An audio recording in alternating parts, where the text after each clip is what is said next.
Hello everyone, I'm going to take apart this barcode scanner and see if I can figure out, well, not really what's wrong with it, but just see what's inside it. I've got no intention of using it again.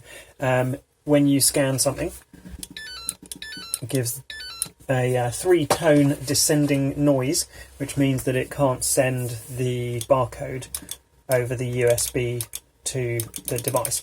If you look at a computer, when you plug it in, it's also not responding to the device descriptor ID either, so just generally a bit broken.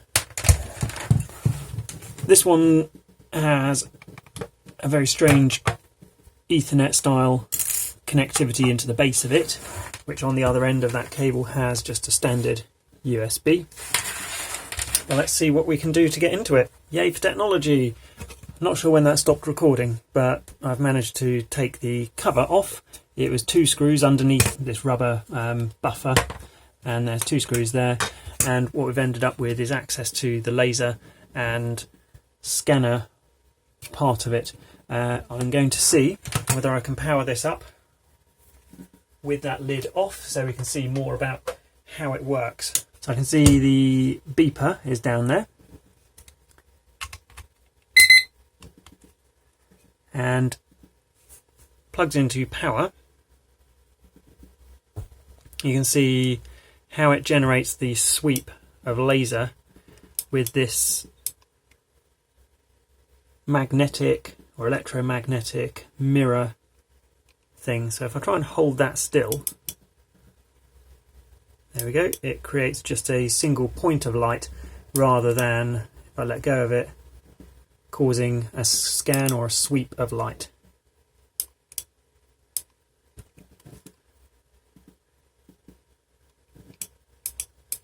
And the laser itself is coming out of this module here, going onto a mirror,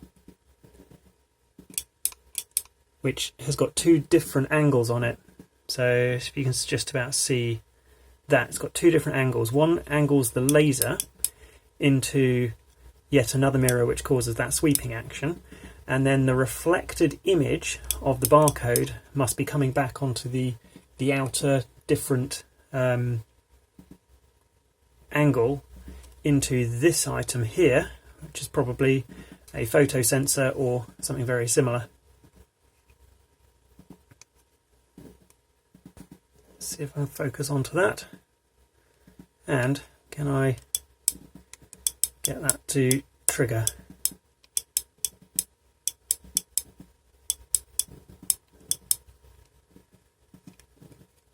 So that's pretty interesting to me, and that's just a glued on bit of either glass or plastic mirror.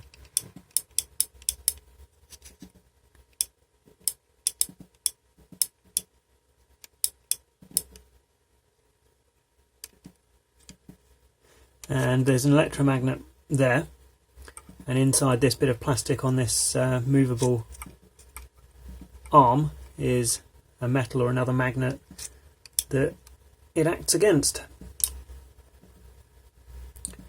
So that's pretty cool. Let's take it apart further. See if I can get rid of this USB lead, which is going to be in the way.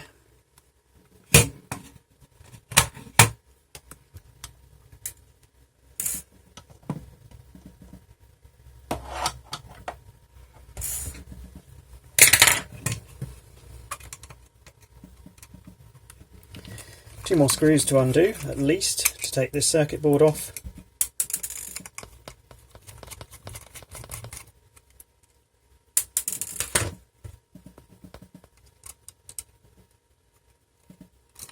And that's just on a zero, I think these are called ZIF, zero insertion force leads.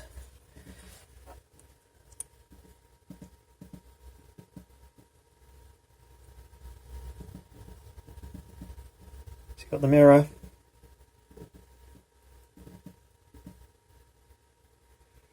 Interesting line they've drawn along it at the top there, that black line. Wonder why, but guess we'll never know. The plastic housing, which allows it to spring backwards and forwards with very little force. the electromagnet, the image sensor, which reads the reflected image from this larger concave I think, bit of mirror there, and then you've got the laser which fires out and hits the inner bit of that mirror onto this mirror, this moving mirror there. Got something which needs shielding or possibly temperature heat sinking here. It looks more like shielding to me than temperature. And what do we have in the rest of this? Which I think must hold that circuit board in. Yeah, there we go, just pull that straight out. So this is the USB interface, or at least where it plugs into. It doesn't actually look like there's a huge amount of components, or looks like you can have a load more components. This model does actually have the ability to do wireless, so it's possible you have a bunch of wireless equipment there if it were the Bluetooth or the wireless version. You've got the trigger, the sounder, the USB interface, and the fly lead off to the laser itself.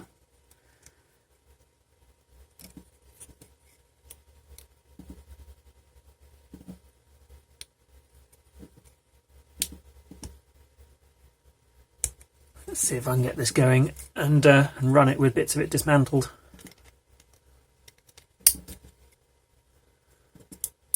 Oh, I'm going to guess I've plugged something in wrong somewhere. This is probably in upside down.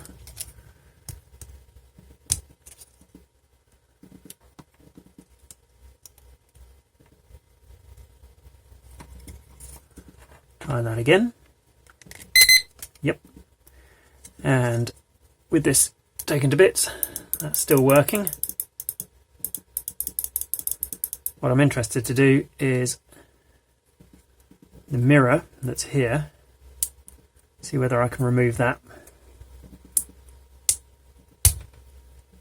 Yeah, I can. It's actually metal. It does have metal, thin film of metal over some plastic, rather than just being like powder coated plastic.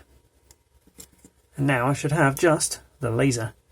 I think I might go and play with the cats with that and see whether they pay attention to it.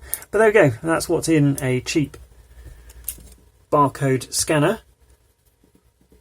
Interesting for me to know. Hopefully this has been interesting for you. If it has, it would be really good if you wouldn't mind subscribing to my YouTube channel.